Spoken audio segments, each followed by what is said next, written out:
வாழ்க வளமுடன். அருள்நிதி பேராசிரியர் அன்பழகன் திருவண்ணாமலை. அனைத்து அன்புள்ளங்களுக்கும் வாழ்க வளமுடன். இன்றைய சிந்தனைக்கு சித்தர் பத்ரகிரியாருடைய ஒரு பாடலை நாம் சிந்திக்கலாம். ஆங்காரம் உள்ளடக்கி ஐம்புலனை சுட்டெரித்து தூங்காமல் தூங்கி சுகம் பெறுவது எக்காலம். வாழ்க வளமுடன். இது பத்ரகிரி சாமிகளின் மெய்ஞான புலம்பல் என்ற வரிகளில் இந்த பாடல் வருகிறது.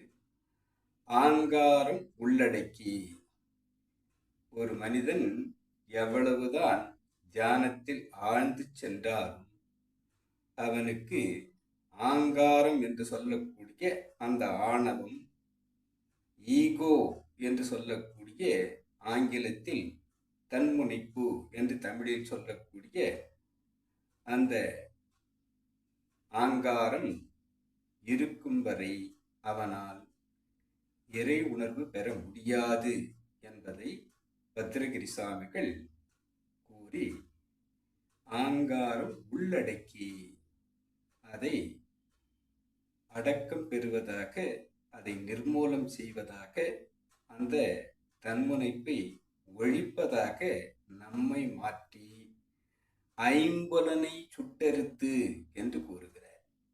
ஐம்புலன்களை நம்மை துன்பத்துக்கு ஆளாக்குவது ஐம்புலன்கள் தான். ஆக அந்த ஐம்புலன்களை சுட்டெரித்து என்று கூறுகிறார். குரு வேதாத்திரி அவர்கள் சொல்லும் போது ஐம்புலன்களை எதற்காக கொடுக்கப்பட்டிருக்கிறது என்பதை சிந்தித்து அளவும் முறையுமாக அவைகளை பயன் உள்ளதாக, அவைகளை ஞானேந்திரியங்களாக அந்த புலன்களை நாம் மாற்றும் போது, அவைகளை தெய்வீகமாக மாற்றும் போது நமக்கு நன்மை பயப்பதாக, இறை உணர்வதாக, இறை உணர்வில் நாம் தெளிவு பெறுவதாக அவைகளை மாற்ற முடியும் என்பதை கூறுகிறார். இவ்வாறு மாற்றிய பிறகுதான் தூங்காமல் தூங்கி சுகம் பெறுவது எக்காலம்.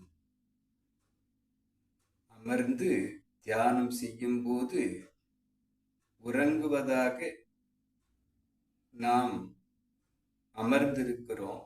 ஆனால் இறை உணர்வில் திளைத்து தூங்காமல் தூங்கி அந்த இறைநிலையோடு எண்ணத்தை கலக்கவிட்டு ஏற்படும் ஓர் அமைதியிலே விழிப்பாய் நிற்க என்று நமது உறுப்பு அளவில் தூங்காமல் தூங்கி நமக்கு சுகம், பேரானந்தம், பேரின்பக் களிப்பு இவ்வாறு நம்மை மாற்றுவதாக அந்த தவநிலைகள் நமக்கு உள் உணர்வாக, இன்ட்யூஷனாக நமக்கு அந்த இறைவனை உணர்த்துவதாக இருக்கிறது.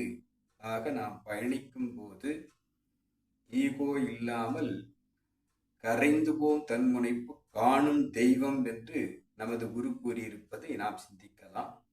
இதையேத்தான் பத்ரகிரி சாமிகள் ஆங்காரம் உள்ளடக்கி என்று கூறுகிறார்.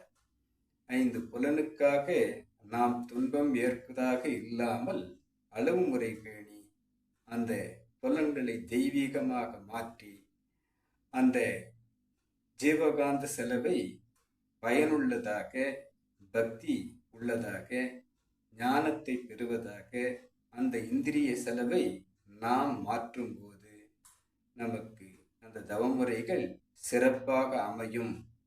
தூங்காமல் தூங்கி சுகம் பெறுவதாக, அந்த இறைவனை உணர்ந்து இரண்டர கலந்து நிற்பதாக அந்த பேரின்பக் களிப்பு, அந்த பேரானந்தம் எவ்வாறு நம்மை மாற்றுவதாக, அதை நாம் மாற்ற முடியும். அது எந்த காலம் என்று மெய்ஞான புலம்பலாக பத்ரகிரி சாமிகள் புலம்பும் இந்த புலம்பல் இப்பொழுது மனவளக்கலையில் குரு வேதாத்திரி அவர்கள் தந்திருக்கக்கூடிய பயிற்சிகளை நாம் பெறும்போது சுகம் பெறுவது எக்காலம் என்று கூறும் அவர் இக்காலத்தை நோக்கித்தான் இந்த சொல்லை வருங்காலத்தில் ஏதாவது ஒரு ஞானி வந்து சுகம் பெறுவது இக்காலம்தான் என்று நம்மை மலர்த்தி வைக்கட்டும் என்று கூறிச் சென்றிருக்கிறார் என்று நாம் நினைவு கூறத் தோன்றுகிறது. ஆக பத்ரகிரி சாமிகள் அவர் எதிர்பார்த்த சுகம் பெறுவது எக்காலம் என்று கூறிய அந்த காலம் குரு வேதாத்திரியால் நிறைவுக்கு வருகிறது என்பதை நாம் புரிந்து கொண்டு இந்த கலை மனவளக்கலையில் சேர்வோம். நம்மை பயனுள்ளதாக பிறவித்தொடர் அறுத்து எல்லையில்லா மெய்ப்பொருளை அடைவதற்கு எடுத்து வந்த இந்த பிறவியை பயனுள்ள பிறவியாக மாற்றுவோம். குருவை பற்றி கொள்வோம். குரு காட்டும் பாதையில் சென்று நாம் நம் அன்புடன் என்னாலும் வெற்றி மகிழ்ச்சி மனநிறைவு கொள்வோம் என்று சொல்லி இச்சிந்தனை இந்த அளவிலே நிறைவு செய்கிறேன். இதுகாரும் செவிமடுத்த உங்களுக்கும் இறைநிலைக்கும் குருநிலைக்கும் நன்றி பாராட்டி நிறைவு செய்கிறேன். வாழ்க வளமுடன்.